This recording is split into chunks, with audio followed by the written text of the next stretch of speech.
కాబట్టి అది వారి రాజకీయ భావదారిద్ర్యానికి, చైతన్యం లేని, ఇంగితం లేని, సిగ్గులేనితనానికి, తెంపరితనానికి పరాకాష్ఠగా నేను భావిస్తూ ఉన్నా. ఆ చిల్లర మార్కు రాజకీయం మాకు అవసరం లేదు. ఆ పార్టీ యొక్క సంస్కృతి అది నీచమైన సంస్కృతి. మేము అంతకంటే ఎక్కువ చేయగలం, అంతకంటే ఎక్కువ మాట్లాడగలం. మేము కూడా కావాలంటే మోడీ గారి బొమ్మ పెట్టి రాష్ట్రంలోని ప్రతి నియోజకవర్గంలో చెప్పుల దండలేసి గాడి మీద కూర్చోబెట్టి కూడా ఉపయోగించగలం. కానీ మా సంస్కారం అది కాదు. అంతకంటే ఎక్కువ చేయగలం. చిల్లర రాజకీయం ఇంకా చేయాలనుకుంటే, రాజకీయంలో చిల్లరతనానికి ఎదగదలుచుకుంటే ఇంకా చాలా చేయొచ్చు. ఎందుకంటే ఈ 8 ఏళ్లలో ఇప్పుడు వారు జాతీయ కార్యవర్గ సమావేశాలకు హైదరాబాద్కి వస్తున్నారు నరేంద్ర మోడీ అండ్ కంపెనీ. మొత్తం జుమ్లా జీవీస్ అందరూ దిగుతున్నారు హైదరాబాద్లో. మరి జుమ్లా జీవీలు చెప్పాలి అసలు ఏం చేసిండ్రు మీరు 8 ఏళ్లలో తెలంగాణకి, భారతదేశానికి మీరు చేసింది ఏంది, మీ వల్ల ఈ దేశ ప్రజలకు కానీ తెలంగాణ రాష్ట్ర ప్రజలకు కానీ ఒరిగింది ఏంటి, అది చెప్పకుండా కేసీఆర్ గారు ఏదో చేయలేదని నేను ఈరోజు అడుగుతా ఉన్నా, సవాల్ చేస్తా ఉన్నా. గుజరాత్ రాష్ట్రంలో 3 సార్లు ముఖ్యమంత్రిగా పనిచేసిన వ్యక్తి ఈరోజుకి కూడా కరెంటు లేక, ఈరోజుకి కూడా గుజరాత్ రాష్ట్రంలో విద్యుత్ లేక అల్లాడుతున్నారంటే ఆ వ్యక్తి సమర్థుడా అసమర్థుడా ఆలోచన చేయాల్సిన అవసరం ఉంది. ఇంకా దారుణం ఏంటంటే ఈరోజు పేపర్లో చదివాను, వారు ఎవరినైతే రాష్ట్రపతి అభ్యర్థిగా నిలబెట్టారు, పచ్చబద్దాలు ఎట్లుంటాయంటే మోడీ చెప్పే పచ్చబద్దాలు. ఆయన అంటాడు భారతదేశంలోని అన్ని గ్రామాలకు కరెంట్ వచ్చిందంటాడు. ఇవాళ పేపర్లో ఉంది, కావాలంటే చూడండి మీరు. ఏమని, ద్రౌపది ముర్ము గారి సొంత ఊరిలో కరెంట్ లేదు, ఇప్పుడు ఆగమేఘాల మీద కరెంట్ ఇస్తున్నారు. పచ్చి అబద్ధాలు, జుమ్లాలు, లేకపోతే హమ్లాలు, వీటి మీద ఆధారపడే జుమ్లా జీవులు. వాళ్ళ గురించి పెద్దగా పట్టించుకోవడం కానీ ఇంకోటి కానీ అవసరం లేదు. వస్తారు పోతారు, పొలిటికల్ టూరిస్టులు తెలంగాణకు బోలెడు మంది వస్తున్నారు పోతున్నారు, మాకు అభ్యంతరం లేదు. కానీ రాజకీయాల్లో సంస్కారవంతమైన అర్థవంతమైన విమర్శలు ఉండాలి. ఈ టైప్లో మాట్లాడితే డెఫినెట్గా మాకు దానికంటే 10 రెట్లు ఎక్కువ మాట్లాడే శక్తి ఉంది, సామర్థ్యం ఉంది. సందర్భం వచ్చినప్పుడు అవసరమైతే మాట్లాడాల్సి వస్తే మాట్లాడతాం. శిరీష్, ఒక మహారాష్ట్ర కాదు, మోడీ అనే వ్యక్తి ఈ దేశానికి ప్రధానమంత్రి అయిన తర్వాత అప్రజాస్వామికంగా రాజ్యాంగాన్ని తుంగలో దొక్కి ఇప్పటికీ 8 పైచిల్కు రాష్ట్రాల్లో, తాజాగా మీరు చూసినట్టయితే కర్ణాటక, మధ్యప్రదేశ్ అండ్ ఇప్పుడు కొత్తగా మహారాష్ట్ర, ఎక్కడ మెజారిటీ లేకపోయినా రాజ్యాంగాన్ని తుంగలో దొక్కి రకరకాలుగా రాజ్యాంగబద్ధమైన వ్యవస్థల్ని అదుపులో పెట్టుకొని, నియంత్రణలో పెట్టుకొని ఆయన చేస్తున్న వ్యవహారం, జరుగుతున్న కార్యక్రమాలు దేశం మొత్తం చూస్తాం. బెదిరించి లొంగ తీసుకోవడం అయితే జుమ్లా, లేకపోతే హమ్లా, రెండిట్లో ఏదో ఒకటి. జుమ్లాలు నమ్మకపోతే హమ్లా, రకరకాల వ్యవస్థలు, సిబిఐ దాడులు, ఈడీ దాడులు, ఐటీ దాడులు, ఇంకో దాడి.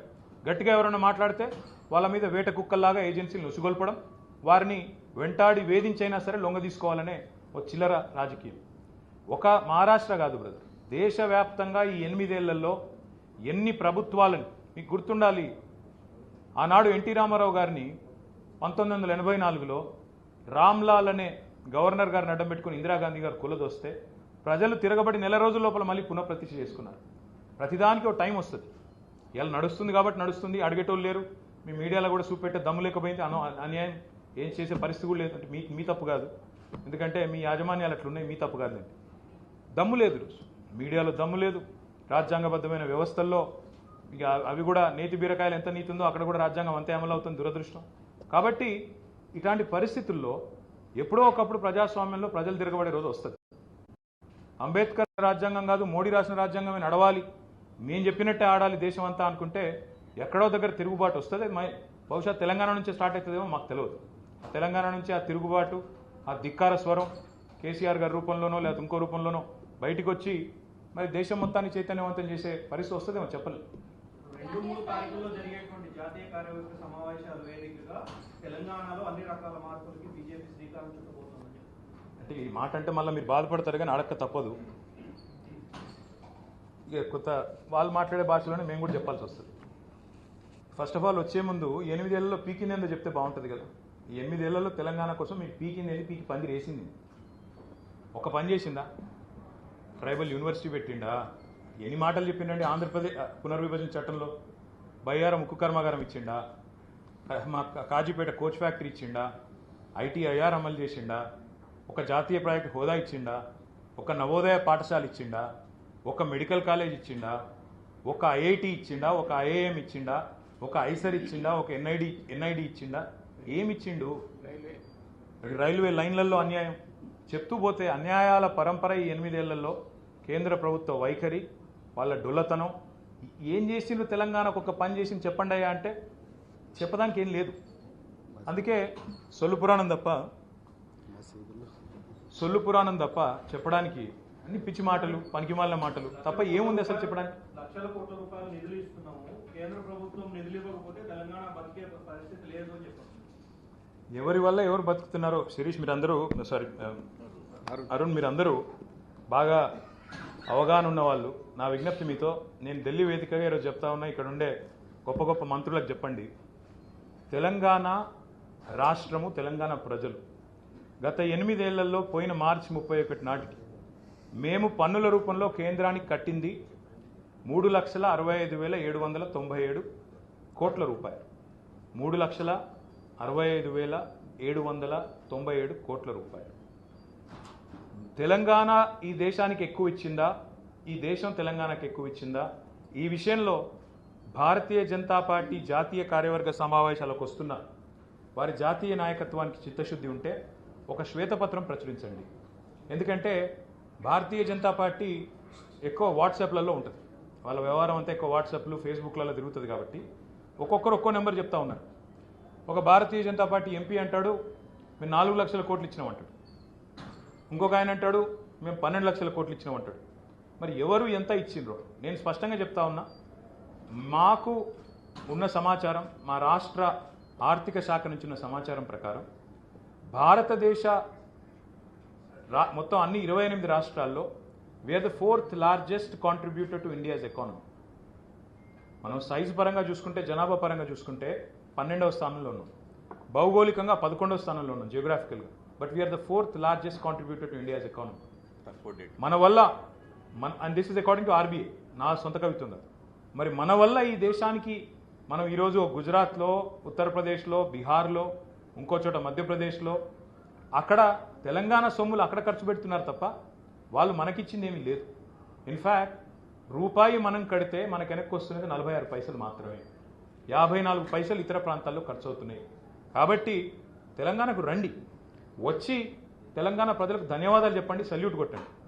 మీరు తెలంగాణ ప్రజలుగా మీరు కడుతున్న పనుల వల్ల జాతి నిర్మాణం జరుగుతూ ఉంది, జాతికి మేలు జరుగుతూ ఉందని చెప్పండి తప్ప చిల్లర మాటలు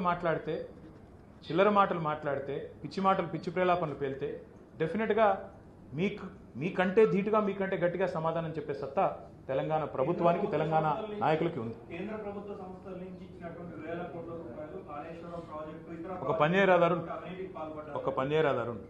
ఇక అప్పించిన ప్రతి ఒక్కడు నేనే గొప్పనని చెప్పి, ఇప్పుడు ఈ మోడీ గొప్పతనం ఏంటంటే వీధి వ్యాపారులకు అప్పిస్తాడు, అది కూడా గొప్పనైనట్టు అది కూడా అడ్వర్టైజ్మెంట్ వేసుకుంటాడు. ఇక అంతకంటే భావదారిద్ర్యం, అంతకంటే చండాలం ఇంకోటి ఉంటుందని నేను అనుకోను. ఇక అప్పించిన ప్రతి ఒక్కడు అంటే ఇక మరి వాళ్ళు ఏమంటారు, మనీ లెండర్స్ ఏమంటారు సార్ తెలుగులో, వడ్డీ వ్యాపారం. ఇక వడ్డీ వ్యాపారులు కూడా మేము ప్రకటనలు ఇచ్చుకుంటాం, మేమే గొప్పలం అంటే అంతకంటే దౌర్భాగ్యం ఉంటుందా? నా మాటల్లో ఒకటే, ఈరోజు మీరు అడుగుతా ఉన్నారు కదా ఏదో వాళ్ళు ఏదో ఉద్ధరించారు, ఏదో చేశారు అని.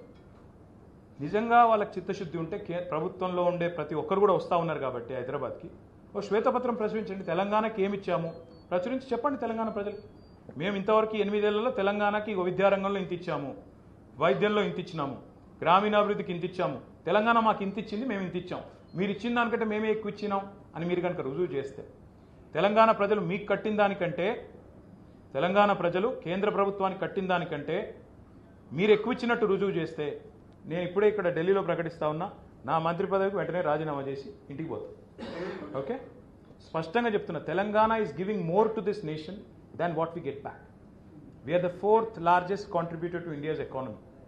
Out of the 28 states, even though we are 11th largest geographically and 12th largest by population, we are the 4th largest contributor to India's economy. It's a matter of pride for us. We take a lot of pride and happiness in contributing to the growth of this nation. దాన్ని కూడా అపహాస్యం చేసే విధంగా చిల్లరమల్లర మాటలు ఎవరైనా మాట్లాడితే, వాట్సాప్లో పిచ్చి ప్రచారాలు చేస్తే తప్పకుండా దాన్ని ధీటుగా కుక్క కాటుకు చెప్పు దెబ్బ లాంటి సమాధానం చెప్పే సత్తా మాకు. తెలంగాణలో నియోజకవర్గాల వారిగా బయట నుంచి ప్రతినిధులను తీసుకొచ్చి ప్రభుత్వ కార్యక్రమాలు, కేంద్ర ప్రభుత్వ కార్యక్రమాలు వివరించే ప్రయత్నం చేస్తామని నియోజకవర్గానికి ఒక ఇన్ఛార్జ్ శిరీష్ గారు ఏమైనా చేస్తే చెప్పుకుంటారా? ఏం చేసిరో నువ్వన్నా చెప్పు, నాకు తెలియదు. వాళ్ళు చేసింది నేను ఇంతవరకు పీకి నేను చెప్పు. 8 ఏళ్లలో నరేంద్ర మోడీ అనే వ్యక్తి, ఆయన దద్దమ్మ గవర్నమెంట్ ఇంతవరకు చేసింది ఏంటి దేశానికి?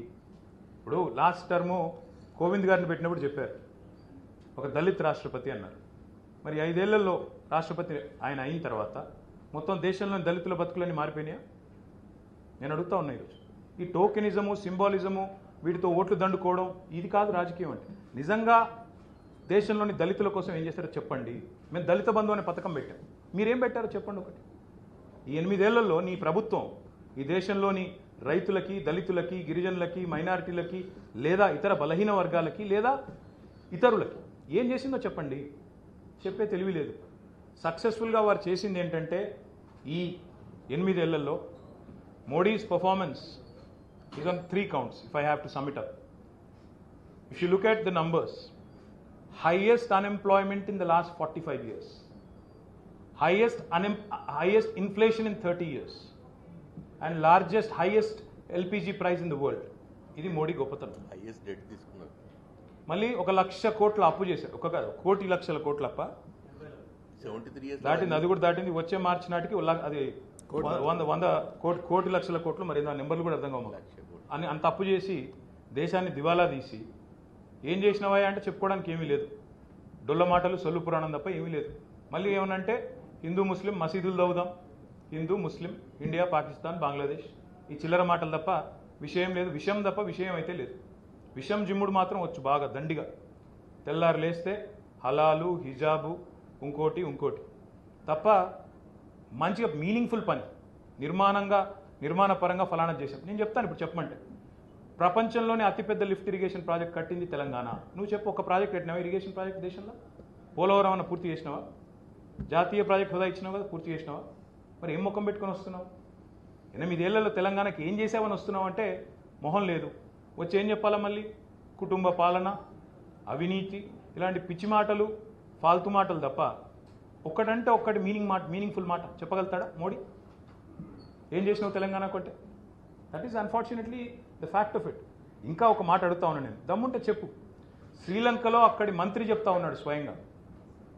శ్రీలంకలో అక్కడి ప్రభుత్వంలోని మంత్రి చెప్తున్నాడు, నువ్వు ఒత్తిడి చేసి అదానికి అక్కడ విద్యుత్ పవర్ ప్రాజెక్టు 6,000 కోట్లు తెప్పించావని చెప్తున్నాడు. ఎందుకు మాట్లాడవు? ఎందుకు అడగదు మీడియా? ధైర్యం సరిపోవట్లేదా? మీడియా అడగదు, ప్రధానమంత్రి చెప్పడు, విచారణ చేసేటోడు చేయడు. ఇది దేశం విరోధం. అందుకే అంటున్న రాజ్యాంగం అంబేద్కర్ది నడుస్తలేదు, నరేంద్ర మోడీ రాజ్యాంగం నడుస్తుంది. ఆయన ఆటలు సాగుతున్నాయి, ఎందుకంటే అడిగేటోడు లేడు. కాబట్టే డెఫినెట్గా ఈరోజు అట్లాంటి అప్రజాస్వామికమైన నియంతృత్వ నిరంకుశ పోకడలకు వ్యతిరేకంగా గొంతు విప్పాలి, ధిక్కారం వినబడాలి. తెలంగాణ నుంచే ఆ తిరుగుబాటు మొదలవుద్దని నేను ఆశిస్తాను. తినబోతూ రుచులు అడగకూడదు. టైం వస్తుంది, ప్రతిదానికి టైం వస్తుంది. ఈరోజు I think the focus should be on Yashwant Sinha and his candidature. We're delighted to be supporting him, and I'm sure he'll do well, and hopefully he'll win and restore the faith in constitutional institutions of this country. पायल कुछ पूछना है अंग्रेजी में? मेहता जी कुछ पूछना है? अंग्रेजी में पूछो या हिंदी में पूछो ताकि मैं बोलूँ. हमारे भाई लोग पूरे तेलुगु में पूछ रहे हैं. Sir, why has the TRS party decided not to support a candidate who is a woman or tribal, and at the same time be on the same page as the Congress party that you oppose all the time? See, we don't believe in tokenism, Payal. Firstly, I think एक बात आपको मैं याद दिलाना चाहता हूँ. महाभारत में भीष्म पितामह थे तो अच्छे इंसान, बहुत अच्छे इंसान थे, बहुत अच्छे शख्स थे, पर थे वो कौरव के साथ. करे क्या?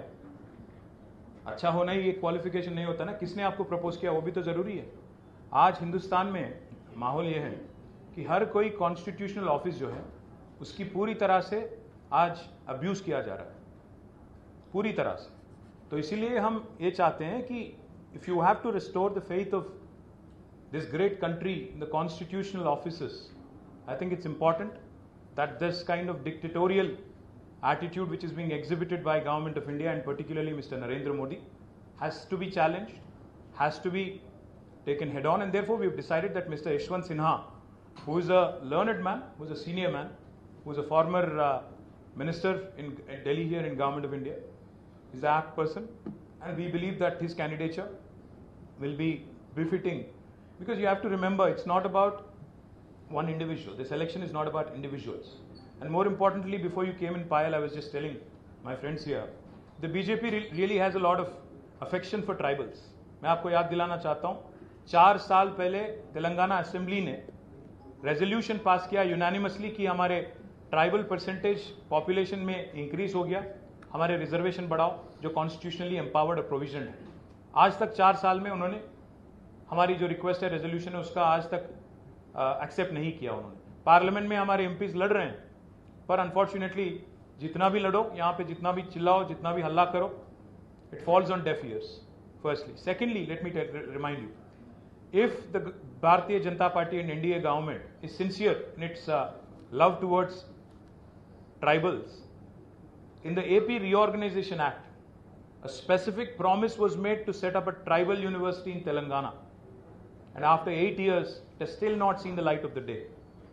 That shows, what they preach versus what they actually practice, the huge difference.